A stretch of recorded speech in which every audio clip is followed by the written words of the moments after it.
Hi, friends. It has been a minute since I've gone live here, and I was in a client session talking about navigating anxiety and thought to myself, I should go live with this because it's a really important perspective and I think relevant, especially now. I mean, really any time in human life. It's a new perspective, maybe something that you know and could use a reminder of, and or a new perspective for you to look at your anxiety and open to healing it in a different way. So a little background about me with regards to anxiety. I grew up not feeling anxiety.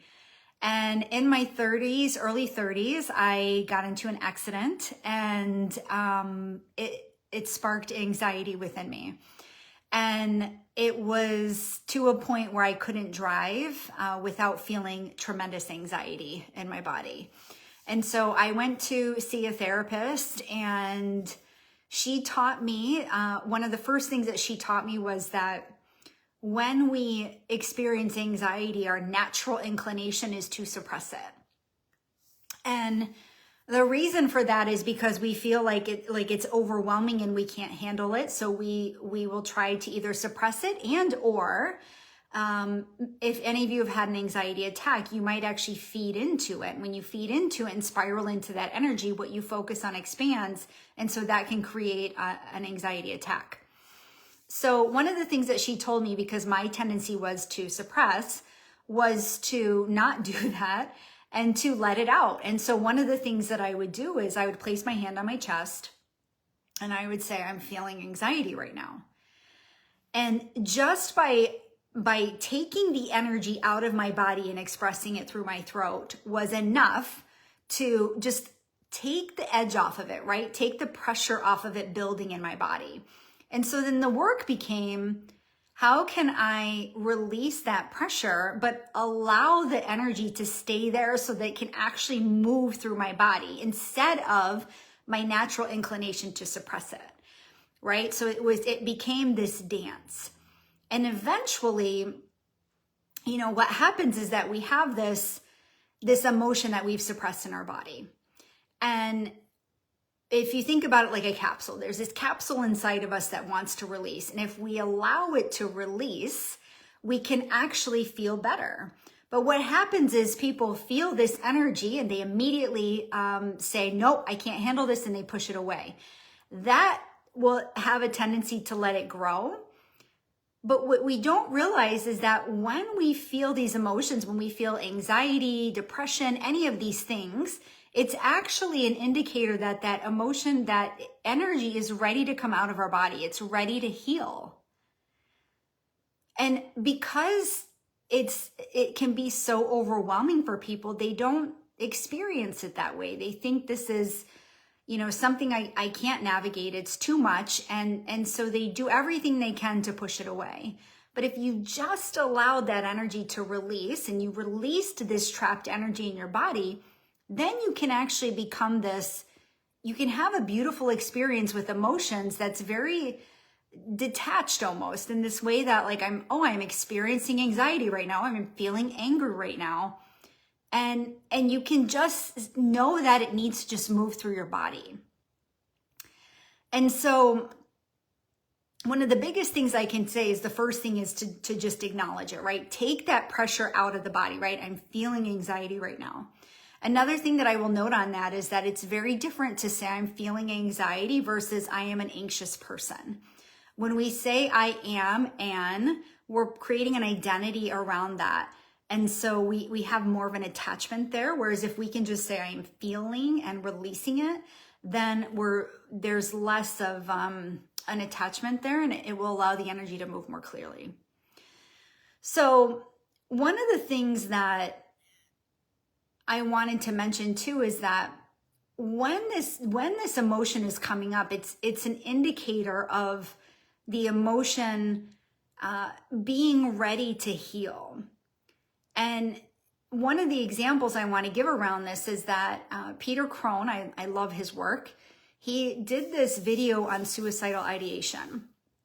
And one of the things he said that he talked about, and this is related to anxiety and feeling anxiety, is he said that when people have suicidal thoughts, there is a part of them inside that is asking to die. And what happens is people will focus on that part of them. And when they focus on that part of them, they lean in, right? That energy starts to consume them like anxiety. And so what he said about this with suicidal ideation is that there's a part of you that wants to die, a part of you. But the part of you who's noticing that part that wants to die is actually the bigger part of you.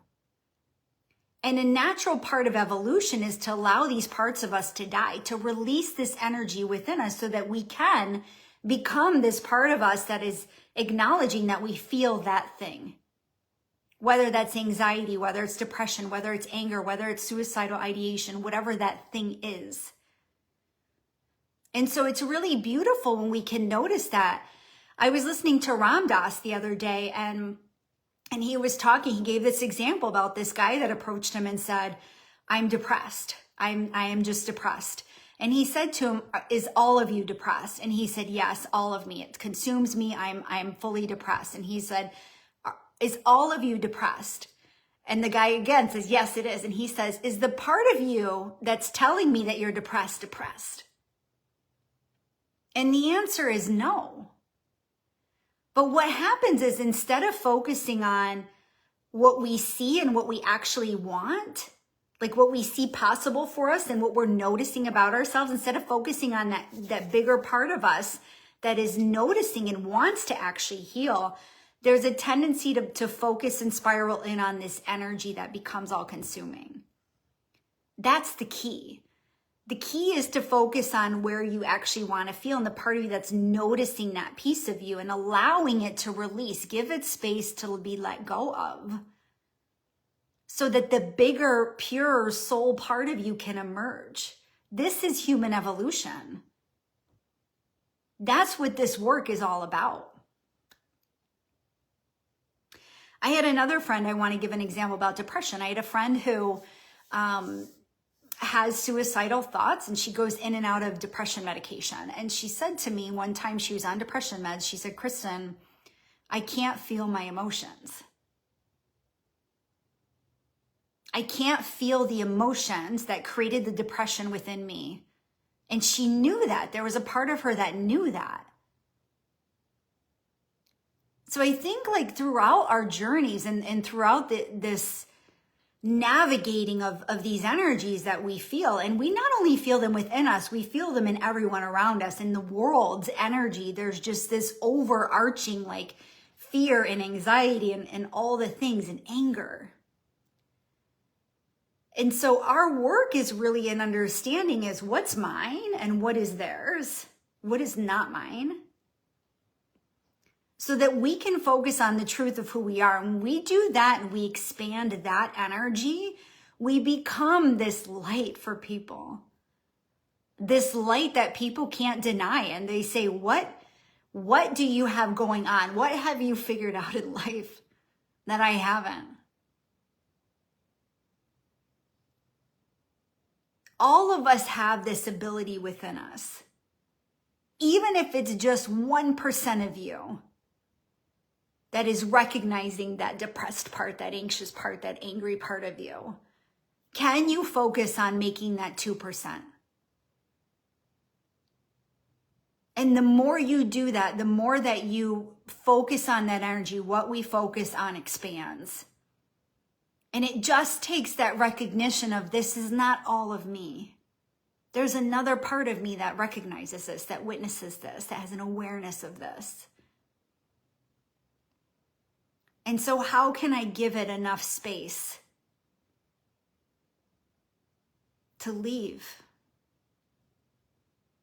Because when I release that capsule of energy within me, we become freer, we become lighter, we become a purer version of who we are and can truly shine this magnetic light energy that is us, that is truly us. I think that was all I wanted to share about this. If you have any questions, please drop them. I love this work. I love talking about it. And I hope this helps you see your emotions maybe in a different way.